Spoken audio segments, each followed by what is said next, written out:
Hein? Qui aurait crié? Qui aurait crié à ça? Après tous les actes d'injure proférés par la junte malienne et ses sbires de communication contre l'État algérien qu'ils ont traité de tous les noms, qu'ils ont traité de terroristes, qu'ils ont traité de tout, qu'ils ont traité de sponsors, de terroristes. Voilà. Assimi Goïta sait qu'il est plus que jamais isolé. Il a tout essayé. Il a tout essayé.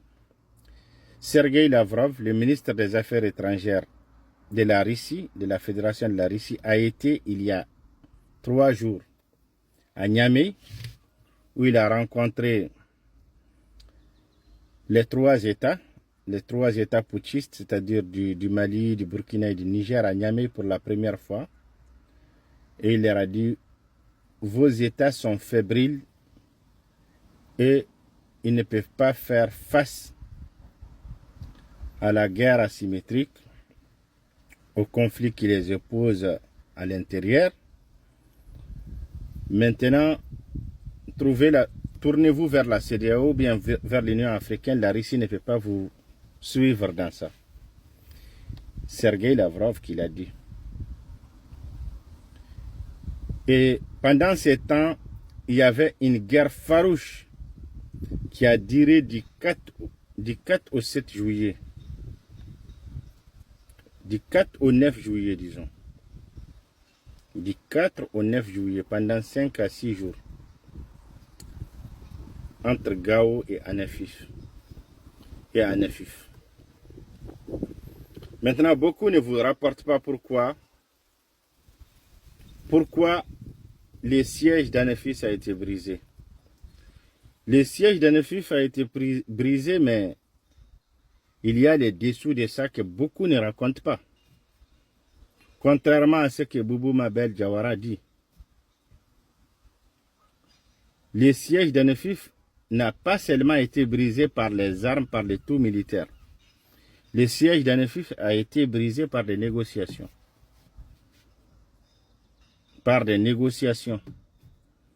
Sinon, vous avez vu combien de drones ont été abattus par le Front de libération de l'Azawad. Combien d'avions sont tombés? Un Sukhoi SI-24 est tombé.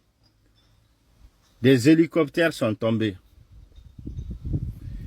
Des Russes ont été tués, que ce soit à l'intérieur du camp d'Anafif, que ce soit lors des 2 embuscades. La première qui date du dimanche 5 juillet et la deuxième qui date du 8 au 9 juillet. Combien de Russes? Il y a des images qui montrent des Russes qui sont morts. Et il y a des images aussi qui montrent des Russes qui sont blessés à l'hôpital de Gao. Pourquoi Assimi Goïta aujourd'hui, lui qui a traité l'Algérie de tous les noms d'un État terroriste, qui a accusé l'Algérie d'être un État qui sponsorise des terroristes, aujourd'hui l'Algérie est fréquentable. C'est la honte, c'est comme le chien qui avale ses vomissements. Et c'est ça qu'a fait la junte malienne. C'est comme si tu avales tes vomissements. Tu as vomi quelque chose et tu l'as repris. Voilà. Les logorés de Soudar, avec leur bavardage de caniveaux, aujourd'hui ils ont prouvé à la face du monde qu'ils ont ravalé leur fierté. Et c'est maintenant l'Algérie est devenue un pays ami, comme il est mentionné dans les communiqués officiels de la junte militaire malienne. Voilà. Et aujourd'hui, Dieu a montré une fois de plus que ce lexique-là qu'ils utilisent, cette tournure-là qu'ils utilisent, ce vocabulaire où ils accusent tout le monde des terroristes, Ils ne sont pas sérieux. Ils ne sont pas sérieux. Ils ne sont pas sérieux. Assimi se sent aujourd'hui plus que jamais isolé. Il se sent aujourd'hui, il sait bien qu'aujourd'hui les Russes ont dit qu'ils ne peuvent pas continuer. C'est vrai. Les Russes, ils ne peuvent pas couvrir tout le temps des régimes fébriles, hein, des armées fébriles. On sait bien que c'est sans les Russes, l'armée malienne peut-être ne pourra même pas être à Gao ni à Tombouctou.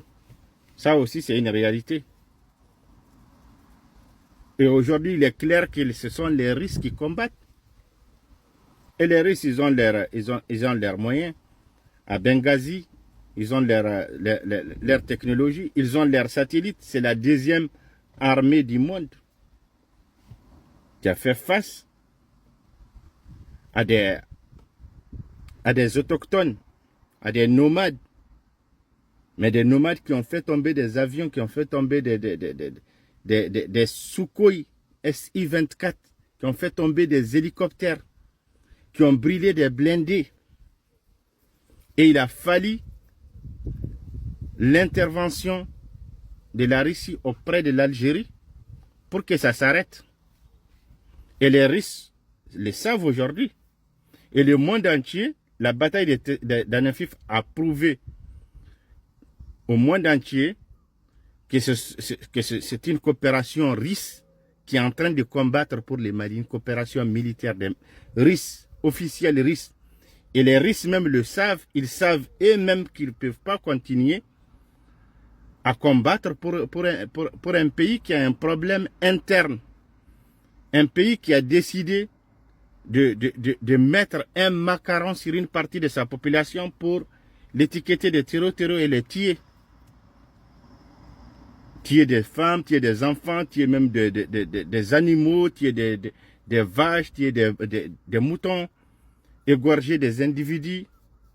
Les Russes ont fait tout ça, ils savent, ils sont conscients de tout ce qu'ils ont fait, tous les massacres qu'ils ont fait sur nos populations.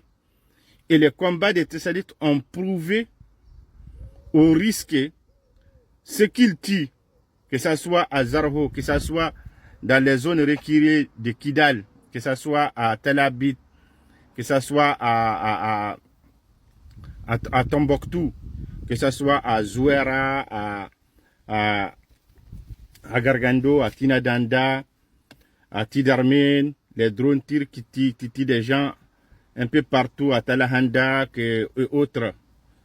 Ils savent que les Russes savent bien que ce sont les populations civiles qu'ils tirent. Et ils ont fait face avec des jeunes aguerris qui sont sur leur territoire. Et voilà aujourd'hui, Assimi Goïta a été attrapé par son oreille comme ça. Et il s'est soumis maintenant à l'Algérie pour demander à négocier. Il est obligé, parce que les Russes, avec ce que Sergueï Lavrov a dit, vos armées sont fébriles. La Russie ne peut pas continuer à vous aider, ne peut pas y arriver avec vous. Tournez-vous vers la CEDEAO, vers l'Union africaine, vers les pays voisins. Pas ma question. The Yunus the party and my compassion. Assimi Goïta aujourd'hui, il a siqué. C'est fini pour lui. Les Russes ont dit, nous sommes au terminus. Les Russes, ils ont eu tellement chaud que ce n'est pas possible. C'est des renforts qui ont quitté Benghazi pour atterrir à Gao. C'est des drones qui ont quitté Benghazi pour venir. Et ils n'ont pas pu faire face. Ils n'ont pas pu faire face à ça. Et l'Algérie a dit, niet, on va pas négocier sur Kidal, ni rien. Kidal est intouchable, d'après mes informations.